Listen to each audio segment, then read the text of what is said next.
Hello, everyone. This is Heather Moore, and I am here with author Susan Tate Ankeny. Is that how you say your last name? Ankeny. Ankeny. Okay, I should have asked you earlier.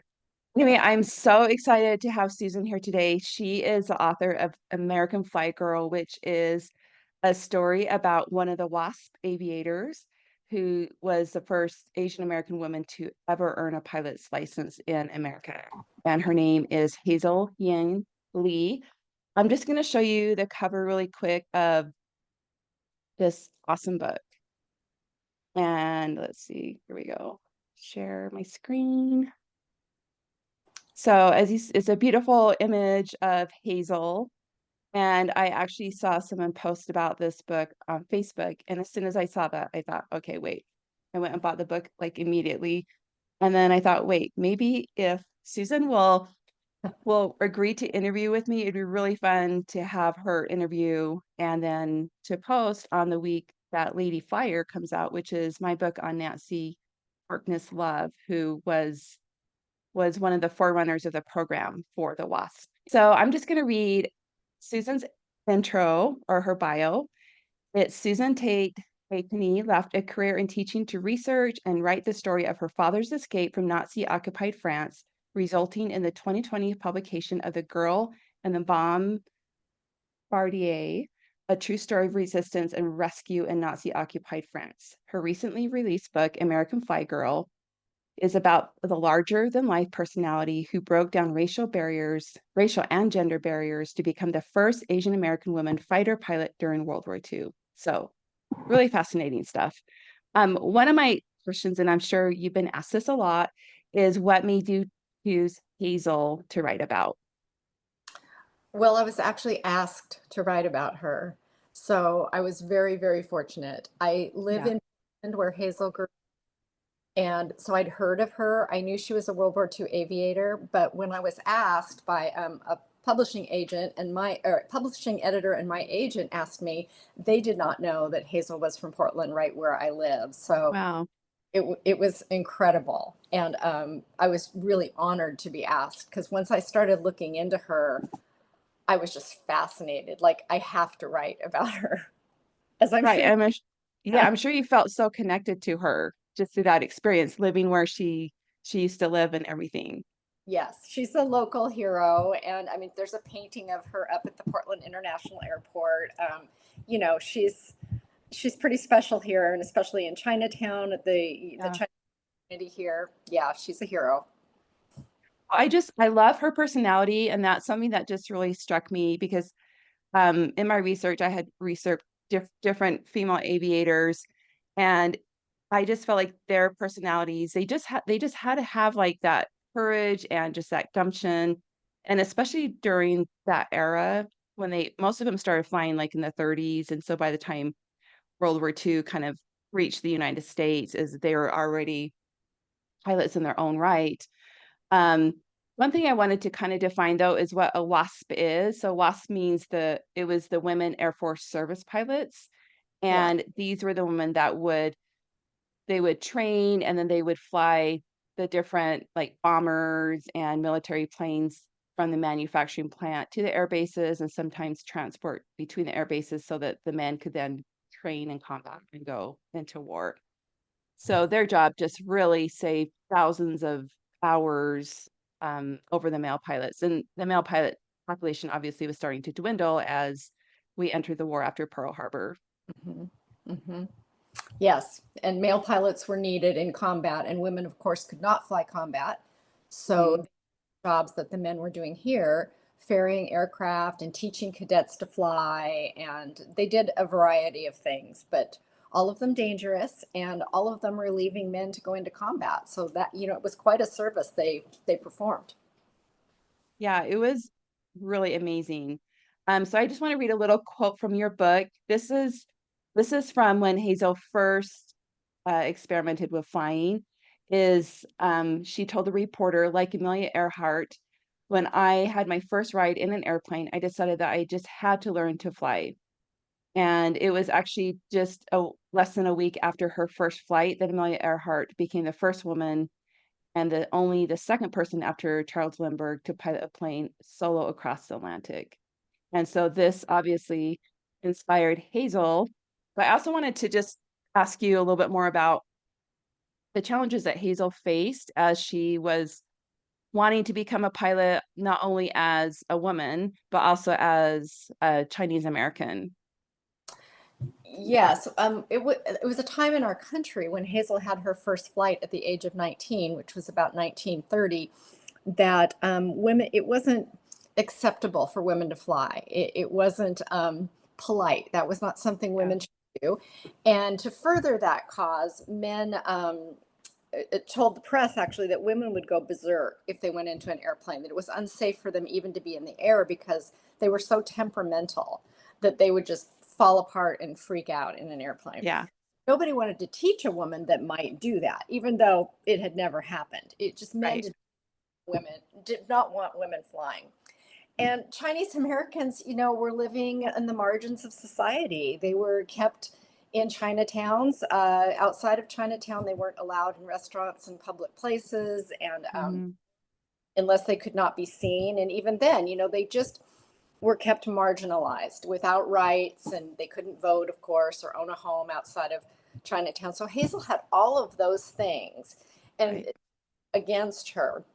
And I'm sure that most people would have thought, well, you're a woman, you can't learn to fly, and you're Chinese American, and also Mhm.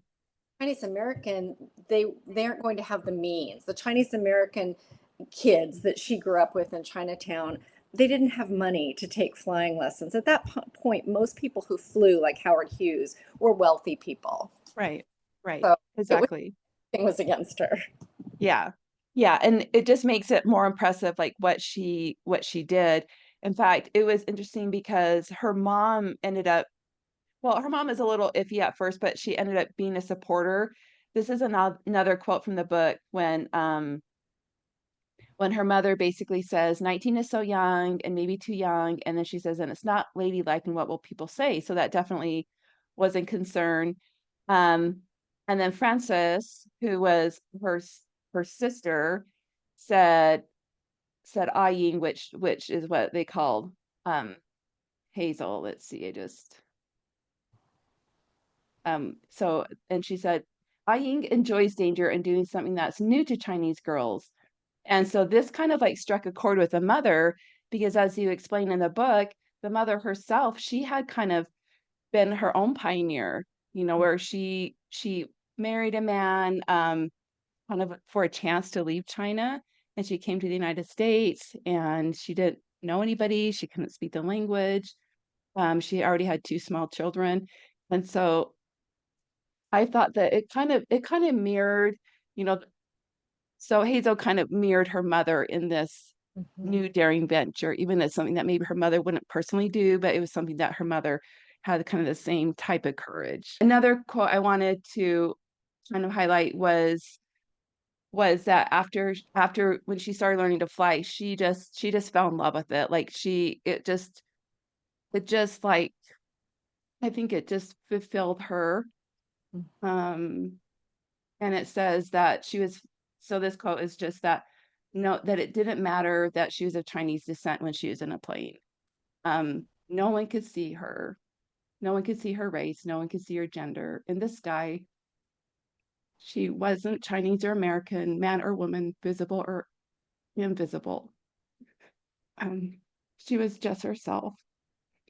And I really think that also when I was doing my research, I realized that these women, they had kind of a different life than we experience today. They had a lot of restrictions, a lot of gender biases, especially. And so when they were able to do something that they felt that freedom in the sky. And I would never dare be a pilot. But I just remember as a kid when I like ride a bike or something, you just feel that kind of that freedom of, wow, I don't have to wait for my mom to drive me somewhere. I could just literally get on this bike and ride as far as I want. So I imagine it's a little bit like that.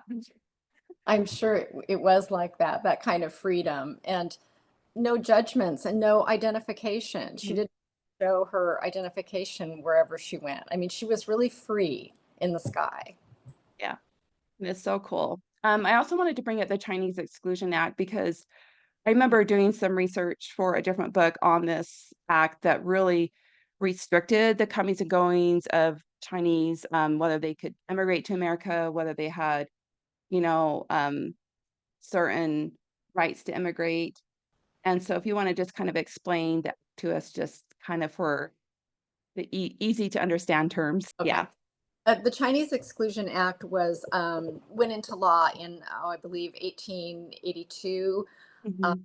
the first federal law that prohibited workers, laborers from another country, and of course, it was China that they. And a lot of the reasons were political. So I would love to hear a little bit more about how Hazel went to China and she ended up getting trained in a Chinese American flight school, and she went to China basically ready to fly. This is when, of course, Japan and China were fighting, leading up to World War II.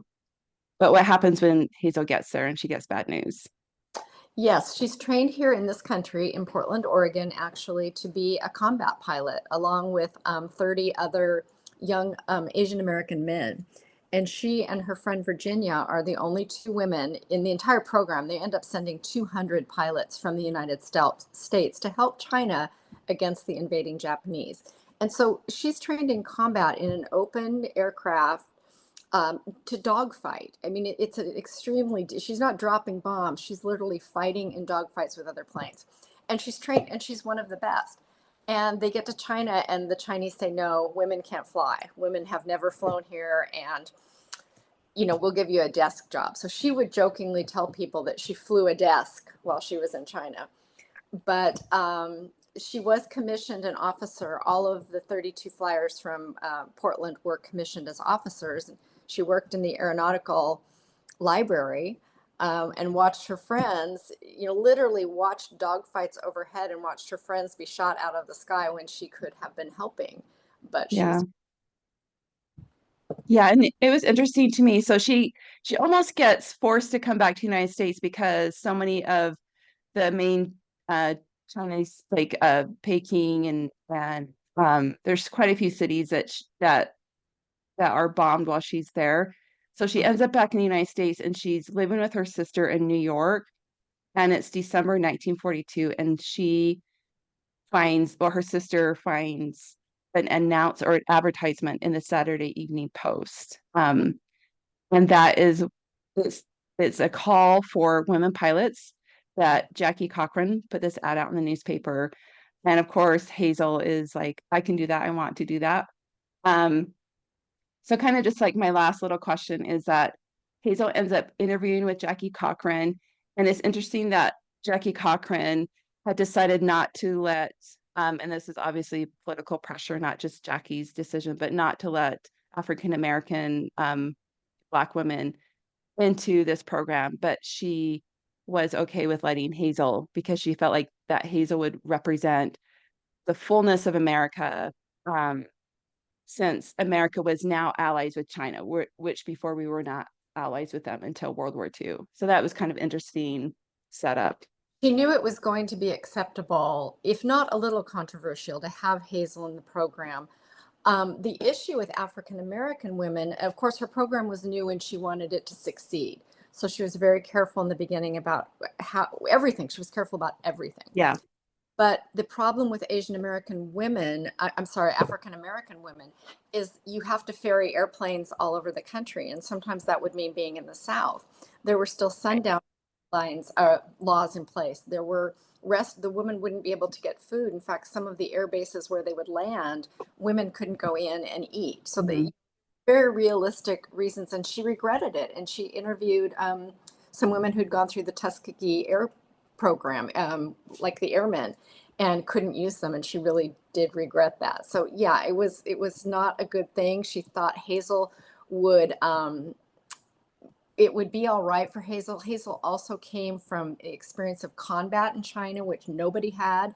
And she Mm. also had a letter from Madame Kai-shek, the wife of the Generalissimo in charge of all of China's air forces, the big wig himself. And that had a lot of clout. Yeah, and I mean, Hazel, it just, I mean, she had so much more experience, like even over the instructors that were teaching her how to fly the different planes, that she had a lot more experience. Of course, every plane is going to be a little bit different, so you do have to train a little bit on each plane. But I thought it was funny. So she arrives in Sweetwater, Texas for her flight training, and this is February 1943. And it says that they had to get up at 6 in the morning, so it's very militarized. Everything was kind of patterned after the army. And they would quickly get dressed, and this is from your book. They would have to fight for mirror space to apply their red lipstick. So apparently the army felt like it was important that these women wear their red lipstick, so they didn't ration what they the lipstick, even though Right. every other things were rationed. Yeah, nylons, all kinds of things were rationed during World War II, but they felt like for morale that women should be able to have their lipstick. And it is Mhm. funny. I mean, they weren't forced to wear it. They Yeah, went yeah, on their lipstick. And after they got used to not having time, they wanted to sleep instead of put on their lipstick. They put their lipstick in their pocket and put it on in the airplane later. yeah. So That was mom used to, they always had their lipstick on. yeah. And then there you have a couple little quotes in here about Hazel's personality, which I love because they're quotes from the people that actually knew her. So her classmate Marty Lawson said that Hazel was well liked by everyone in her class. I don't think there's a person in her class who didn't love her. She's full of energy, fun, just a good time. Um, and then another person said that she was a bubbly optimist with a mischievous streak and taste for fried chicken. And just as I was reading through the book, it just felt like she was kind of just the person who walked into the room and everybody wanted to talk to her. Everyone wanted to be around her. And she was great at storytelling. And of course, she had a lot of stories to tell from all of her experiences. But she was just enthusiastic, of course, very smart, very skilled in in flying. So kind of my final question is, what are you working on next? Are you doing anything else with World War II? I am. I'm not sure enough to actually name any names yet, but I am Yeah. looking at World War II women aviators whose histories have been lost, like Hazel, women's Mhm. stories, so many, not just World War II and not aviation, but you almost hear every day about something that was created or done, and oh, it was actually done by that man's wife or someone else, and the woman never had any credit or even a name. She was invisible. So I'm trying to bring out someone like that. And I do love World War II and I do love aviation. I'm so excited for your book that's coming out because Thank you. I thought about writing about Nancy Love. Of course, I knew immediately that she and Jackie Cochran had been written about. It was done. That's going to be great. Well, thank you so much. And I really appreciate you coming on. And I hope everyone will go check out your book because it really is amazing. I own the audio and the Kindle copy, so I definitely recommend the story. And it was just really fun to read and to feel like I was familiar with parts of it, especially when it got to the WASP adventures. But there is so much more I didn't know, and I was very happy to finally learn it. So thank you for sharing that story and doing all that research. Thank you, Heather. Thank you very much. No problem.